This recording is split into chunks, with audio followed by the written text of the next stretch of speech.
जी, American literature आज हम discuss करने जा रहे हैं। और अमेरिकन लिटरेचर की सबसे पहले डेफिनेशन देखिएगा कि अमेरिकन लिटरेचर किसे कहते हैं। American literature is the literature predominantly written or produced in English in the United States of America। America में इंग्लिश में लिखे जाने वाला जो लिटरेचर है उसे अमेरिकन लिटरेचर कहा जाता है। तो this is point number one. Point number two हो जाएगा कि American revolutionary period is notable for the political writings of Benjamin Franklin, Alexander Hamilton, Thomas Paine, and Thomas Jefferson. An early novel is the William Hill Brown's The Power of Sympathy, published in 1791। तो एक जो इनका आप ये कह लें कि जो पोस्ट कलोनियल टाइम है वो इसमें शुरू हो जाता है। जो सिविल वॉर का अमेरिकन रेवोल्यूशनरी पीरियड कहते हैं, जब सिविल वॉर्स हो रही थी। बल्कि सॉरी, सिविल वॉर तो 1865 वाला टाइम पीरियड है ना। लेकिन ये जो रेवोल्यूशनरी पीरियड है अमेरिकन रेवोल्यूशन कहा जाता है, जब अमेरिका ने इंडिपेंडेंस हासिल की थी इंग्लैंड से, और फॉर्मली वो 1776 का टाइम पीरियड है। तो उसमें ज़्यादातर तो पॉलिटिकल राइटिंग्स थी। लेकिन ये एक अर्लियर नावल है, the power of sympathy. The power of sympathy नाम का एक नावल है जी ये, और ये पब्लिश हुआ था 1791 में, द पावर ऑफ सिंपैथी।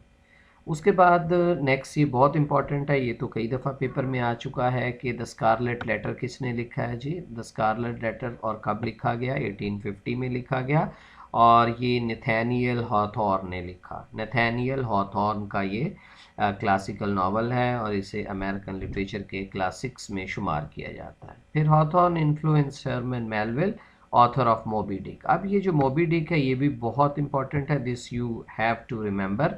और इसका ऑथर भी याद रखेंगे, मेलविल। मेलविल जो है वो हरमन मेलविल, हरमन मेलविल का ये वर्क है मोबी डिक।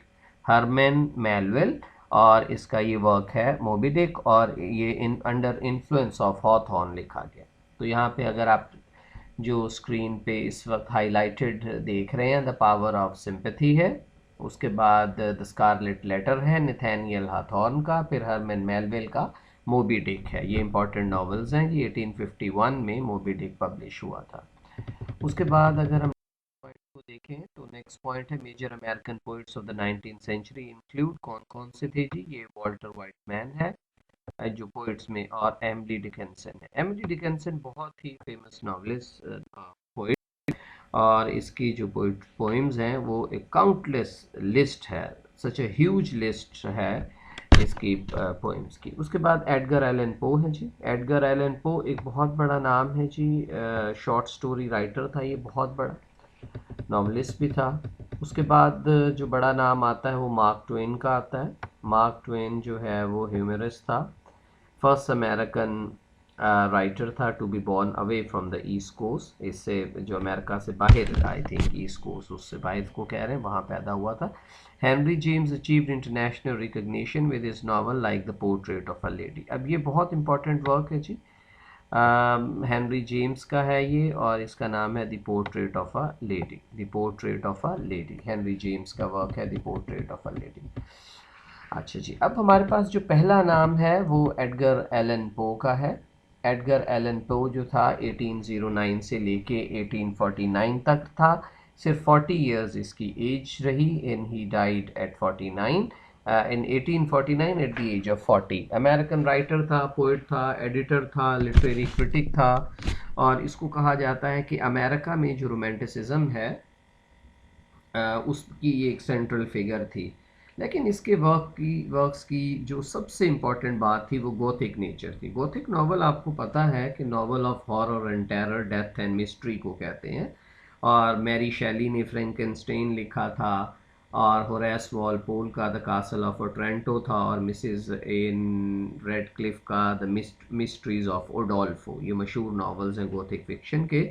और गॉथिक फिक्शन उसी को इंसाइड करता है रोमांटिक पीरियड से। जब पोइट्री में रोमांटिक पीरियड था तो उसी वक्त हिस्टोरिकल नावल लिखा जा रहा था, उसी वक्त जेन ऑस्टन डोमेस्टिक नावल लिख रही थी, और उसी वक्त ये लोग गॉथिक नावल लिख रहे थे। तो ये एडगर एलन पो अमेरिका में ये गॉथिक नावल लिख रहा था। शॉर्ट स्टोरीज भी इसकी गॉथिक नॉवेल्स में शुमार होती है, और हमारे यहाँ ग्रेजुएशन के सिलेबस में अ टेल टेल हार्ट आप सब लोगों ने स्टोरी पढ़ी होगी, बड़ी मशहूर स्टोरी है, तो वो भी ऐसे ही है। उसके बाद आप जो इससे पॉइंट नंबर 12 देखेंगे वो ये है कि जो डिटेक्टिव फिक्शन का जॉनरा, ये भी इसी ने इंट्रोड्यूस करवाया था। Rather he was the inventor of the detective fiction. Detective fiction कहते हैं जासूसी कहानियों को, इमरान सीरीज, शर्लॉक होम्स वगैरह। और शर्लॉक होम्स भी आप याद रखिएगा कि शर्लॉक होम का जो राइटर है वो कौन है, सर आर्थर कॉनन डॉयल है, और ये ब्रिटिश है, ब्रिटिश लिटरेचर में।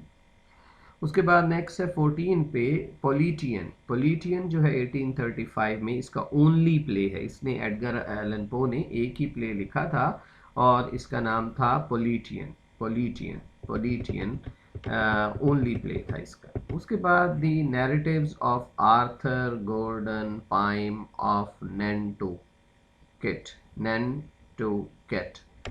The narratives of Arthur Gordon Pym जो है ये एडगर एलन पो का ओनली कंप्लीट वर्क है, अदरवाइज इसके जो बाकी नॉवेल्स थे वो इनकम्प्लीट रह गए थे, इनकम्प्लीट नॉवेल्स थे। फेमस शॉर्ट स्टोरीज इसकी the fall of the house of Usher, ये कई दफ़ा मुख्तलिफ लेवल्स पे एग्ज़ाम में ये पूछा जा चुका है इसके बारे में कि किसने लिखी the fall of the house of Usher. ये इंपॉर्टेंट वर्क है। और the tell tell heart, as I have told you earlier कि it's part of our syllabus at the graduation level of Islamic University of Bahawalpur. फिर है इसका the pit and the pendulum, the pit and the pendulum, और the premature burial, the premature burial. तो ये जो है ये important इसकी शॉर्ट स्टोरीज हैं। ठीक है जी, इम्पॉर्टेंट शॉर्ट स्टोरीज कौन कौन सी हैं? The fall of house of Usher, the tell tell heart, the pit and the pendulum, और द प्री मेच्योर बरियल। उसके बाद पॉइंट नंबर 17 देखिएगा एडगर एलन पो का। इसकी जो फेमस पोइम्स है वो एनेबली है और द रेवन है। द रेवन और Annabel Lee, Annabel Lee and the Raven famous poems है। ये भी पेपर्स में कई दफ़ा पूछा गया, although there is a long list of the poems, लेकिन ये ज़रा दो इम्पॉर्टेंट है तो इनको हमने फिर डिस्कस कर लिया है। उसके बाद आप देखें जी हेनरी जेम्स है हमारे पास, नेक्स्ट जो राइटर है हमारे पास वो he is Henry James. Henry James जो है इसकी अगर हम बात करें तो इसके साथ OM लिखा हुआ है हेनरी जेम्स के साथ। इसका मतलब है order of merit. Order of merit जो था वो उसको भी मिला था TS एलियट को भी, और जिस साल उसे नोबेल प्राइज़ मिला उस साल ही उसे ऑर्डर ऑफ मेरिट भी मिला। ऑर्डर ऑफ मेरिट असल में है कि ऑर्डर ऑफ मेरिट जो है ये एक प्राइज़ है, ये एक टाइटल है जो इंग्लैंड का किंग देता है और कॉमनवेल्थ कंट्रीज़ को दिया जाता है ज़्यादातर। वैसे तो कॉमनवेल्थ से बाहर भी बहुत से लोगों को दिया गया है, America is not a part of Commonwealth, लेकिन ज़ाहिर है कॉमनवेल्थ आपको पता है शायद, कॉमनवेल्थ उन कंट्रीज़ को कहते हैं जिन कंट्रीज़ पे किसी ज़माने में इंग्लैंड का कब्ज़ा रहा है, उन कंट्रीज़ को कॉमनवेल्थ कंट्रीज़ कहा जाता है। तो ये इंग्लैंड का किंग या क्वीन जो भी है ये ऑर्डर ऑफ मेरिट जो है वो देता है।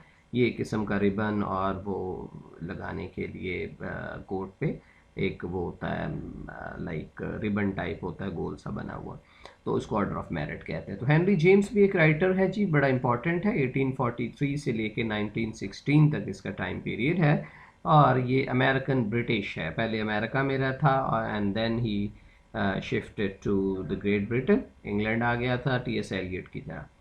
His novels include The Portrait of a Lady, Portrait of a Lady जो है ये हेनरी जेम्स का नावल है। फिर The Ambassadors है, फिर है The Wings of the Dove, The Wings of the Dove, The Wings of the Dove, The Ambassador and The Portrait of a Lady, ये इंपॉर्टेंट वर्क्स हैं इसके।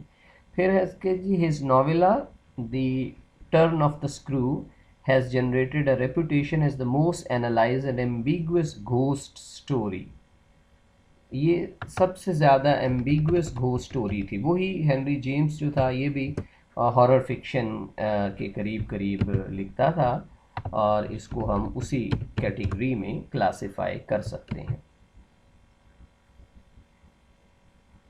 जो कैटेगरी हमारे पास थी गॉथिक और हॉरर की। तो यहाँ पे हम देख लें the portrait of a lady है, the wings of the dove है, और उसके बाद ये जो the turn of the screw है ये इसका नॉवेला है और ये घोस्ट स्टोरी है। ये इंग्लैंड में सेटल हो गया था,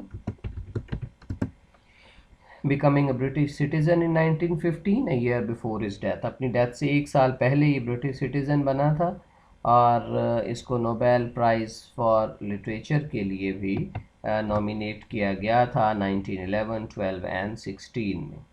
3 मरतबा इसको नोबेल प्राइज़ के लिए नॉमिनेट किया गया। नेक्स्ट पॉइंट देखेगा जी, द एम्बेसडर्स जो इसका नावल है ये 1903 में लिखा गया, हेनरी जेम्स ने लिखा। ओरिजिनली ये पब्लिश हुआ था सीरियल के तौर पे in the north American review नार में। जिस तरह चार्ल्स डिकन्स के नावल पब्लिश होते थे पीरियोडिकल प्रेस में, तो इसी तरह ये भी न्यूज़पेपर्स में पब्लिश होता रहा सीरियल वाइज, एपिसोड वाइज। इस नावल को डार्क कॉमेडी कहा जाता है, this is called as a dark comedy. ये नावल जो है वो डार्क कॉमेडी है। कौन सा नावल है? दी एम्बेसडर्स है। और ये कब हुआ लिखा गया? 1903 में लिखा गया। The trip of the protagonist, इसका जो प्रोटैगोनिस्ट है वो कौन है जी? वो लेविस लैम्बर्ट स्ट्रेथर है जी, ये यूरोप जाता है। ये 2-3 बातें हैं, इससे आप याद रख लेंगे। The portrait of a lady जो है ये भी है first published as a serial in the Atlantic Monthly. Portrait of a lady आप लोग याद रखिएगा, हेनरी जेम्स का। हेनरी जेम्स को एक दफ़ा क्विक ग्लैंस दोबारा दे लेते हैं हम कि हेनरी जेम्स जो है वो 1843 से 1916 तक रहा। ऑर्डर ऑफ मेरिट इसे मिला था। अमेरिकन ब्रिटिश ऑथर था। ये अमेरिका इंग्लैंड शिफ्ट हो गया था अपनी डेथ से एक साल पहले 1915 में। और 3 टाइम्स इसको नोबेल प्राइज़ के लिए नॉमिनेट किया गया। इसके मशहूर नावल्स जो हैं उनमें the portrait of a lady, the ambassadors है और the wings of the dove है। फिर इसका एक नावेला है the turn of the screw, the turn of the screw. और एंड दैट्स ऑल, यही है इससे जो इम्पोर्टेंट चीज़ें हैं इससे रिलेटेड। उसके बाद हम नेक्स्ट पॉइंट पे आते हैं जी, एमिली एलिजाबेथ डिकिंसन पे। एमिली डिकिंसन भी एक इम्पॉर्टेंट नेम है अमेरिकन लिटरेचर में और she is remembered for a lot of things in literature. और अपनी लाइफ टाइम में तो ये कुछ ज़्यादा फेमस नहीं थी, लेकिन आफ्टर हर डेथ उसमें ये बहुत फेमस हुई और अमेरिकन लिटरेचर में इसका बहुत बड़ा नाम है एमिली डिकिंसन का। डिकिंसन जो थी, मिस डिकिंसन 1830 से लेके 1886 तक इसका टाइम पीरियड है। ये पोइट थी। लिटिल नोन ड्यूरिंग हर, इसमें इम्पॉर्टेंट पॉइंट क्या है कि जी she was little known during her lifetime. अपने लाइफ टाइम में इसको ज़्यादा नहीं जाना जाता था। और उसके बाद नेक्स्ट पॉइंट क्या है? रिगार्डेड एज वन, उसके बाद से इसको मोस्ट इम्पॉर्टेंट फिगर्स में समझा जाता है। इसकी जो पोइम्स हैं वो जनरली 3 पीरियड्स में हम इनको डिवाइड करते हैं कि 3 पीरियड्स में। पहला पीरियड जो है वो 1861 से पहले का पीरियड है और इसमें जो इसने पोइम्स लिखी वो ज़्यादातर सेंटिमेंटल पोइम्स थी, जज्बाती किस्म की पोइम्स थी। उसके बाद 1865 तक का टाइम पीरियड आता है और ये सबसे ज़्यादा दी मोस्ट क्रिएटिव पीरियड है, दी मोस्ट क्रिएटिव पीरियड इसको हम कहते हैं। और फिर 1866 से लेके last 20 years of her life है, उसमें बहुत कम इसने पोइम्स लिखी, ओनली 1/3 इन 20 ईयर्स में लिखी, 1/3। एक्सटेंसिव यूज़ करती थी जी, जब ये पोइम्स अपने हाथ से लिखती थी तो उसमें डैशेस का एक्सटेंसिव यूज़ करती थी और अनकन्वेंशनल कैपिटलाइजेशन थी। अब ये एमसीक्यू बन सकता है कि कौन सी अमेरिकन पोइट थी जो एक्सटेंसिव यूज़ करती थी डैशेस में वाइल राइटिंग हर मैन्युस्क्रिप्ट्स, जो मैनुअली हाथ से वो पोइम्स लिखती थी।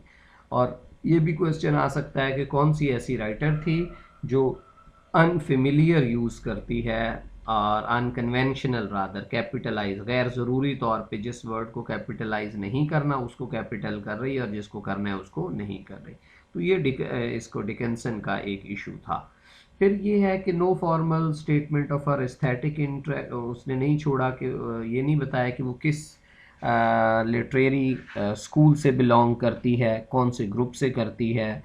और उसमें वैरायटी ऑफ थीम्स हैं। उसका जो वर्क है उसे हम किसी भी एक जॉनरा जो है एक किसी लिटरेरी मूवमेंट के साथ फिट या अटैच नहीं कर सकते, ये बात जहन में रखिएगा। अच्छा, ये कांस्टेंट थीम है जी फ्लावर्स एंड गार्डन्स उसकी पोइट्री में, और शुरू से ही सिंस हर चाइल्डहुड वो क्या करती थी कि she was interested in botany and botanical things. She was interested in Emily Dickinson जो थी वो since she was 9 she was interested in botanical things, तो उसमें बहुत ज़्यादा इसका इंटरेस्ट था। इसलिए कहा ये जाता